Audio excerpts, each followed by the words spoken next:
Alors Germain, on va tenter un truc Ah, qui va rester ou pas. On verra bien ok. comment on le sent. Enfin, il va rester dans cet épisode si tout se passe bien. Ah, Est-ce qu'on va le pérenniser? Vous nous direz, pas chers sûr. auditeurs. Oui. Moi, j'y crois. Enfin, Ah, j'y crois énormément. ok.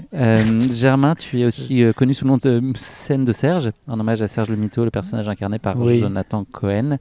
Très doué pour s'inventer des histoires et les partager avec beaucoup d'aplomb à son entourage. oui. Il sait bien faire Mieux ça. que moi. Donc on va faire une Beaucoup. petite rubrique qui s'appelle Serge le Mitrail. Ok. Voilà. J'ai quelques affirmations. Je trouvais ça important de porter à la connaissance des auditeurs de podcast, parce que c'est des choses Mhm. qu'on ne sait pas de toi.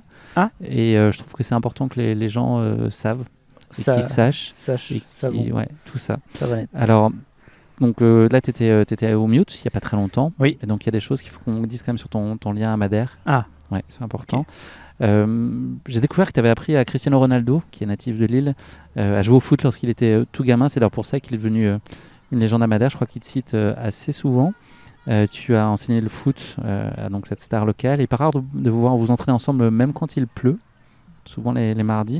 Est-ce que tu peux nous en dire un peu plus sur comment s'est fait la rencontre? Est-ce que le talent que tu as trouvé chez lui, comment tu as réussi à le faire exploser?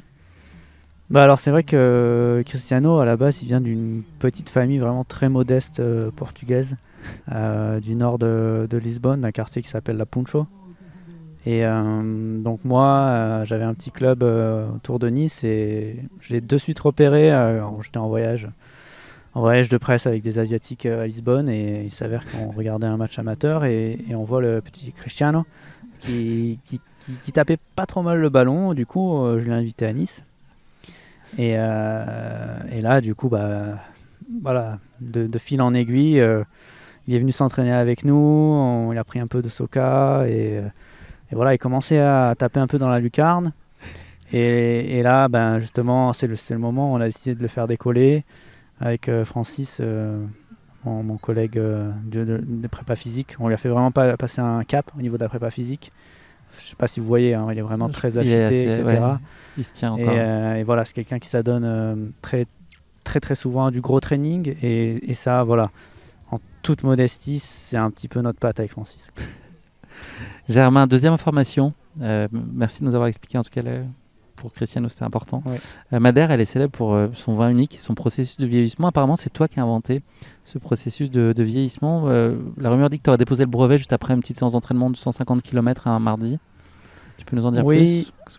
oui, alors c'est vrai on s'était entraîné justement au départ de Machico et finir plutôt vers le Lighthouse au nord à Porto Moniz.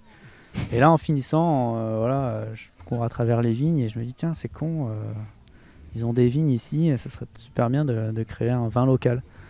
Donc, on a récupéré quelques fûts qui restaient des conquêtes justement de Christophe Colomb, qui était arrivé, qui avait découvert Madère.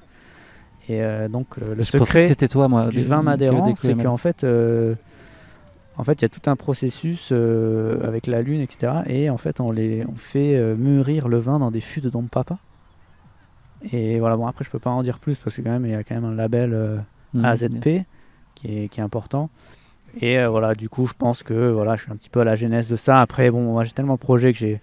Voilà, Pas je leur trop dis, les gars, communiqué allez-y, dessus. Ouais. allez-y. Et j'ai toujours tendance à dire que quand l'ego est au service d'un projet, ça marche pas. Mm. Voilà. Il faut faire preuve de résilience, Voilà. c'est important. Non, il faut que. Voilà. C'est toujours le problème. Germain, dernière information, les levadas, tu sais, ces canaux d'irrigation typiques de Madère, je sais que tu vois très bien de quoi il s'agit. Plein de gens pensent que c'est un simple aqueduc, mais en fait, c'est toi qui as imaginé ce concept. Je crois pas que beaucoup de gens le sachent. C'était pour permettre à tous les coureurs de pouvoir boire de l'eau fraîche à tout instant quand ils étaient en train d'évoluer sur les sentiers et les routes à Madère. Oui, Belle preuve d'altruisme. Ouais, c'est vrai que les Yavadas, c'est tout un projet hydroélectrique qu'on avait monté avec Patricio Fernandez, un de mes collaborateurs sur l'île de Madère. En fait, on a un problème, c'est que Madère était magnifique, mais le gros problème, c'était comment on allait l'alimenter en électricité sans vraiment partir sur des centrales alimentées en pétrole et trucs comme ça. Donc on s'est dit, on a une soirée avec Patricio, bon, un peu arrosé, et à un moment, il dit « Ah, Yavadas !» Il dit comme ça. Et je me suis dit, c'est une super idée. on va faire des centrales microélectriques avec un système de canal. Le cours de l'histoire qui Voilà. change sur des trucs, des petits détails comme ça. Et voilà, maintenant Patriceau est complètement en charge de ça sur l'île. Et voilà, de se Yevalas après quelques vins, voire verres de vin madérant, et c'est devenu vraiment un concept, quoi.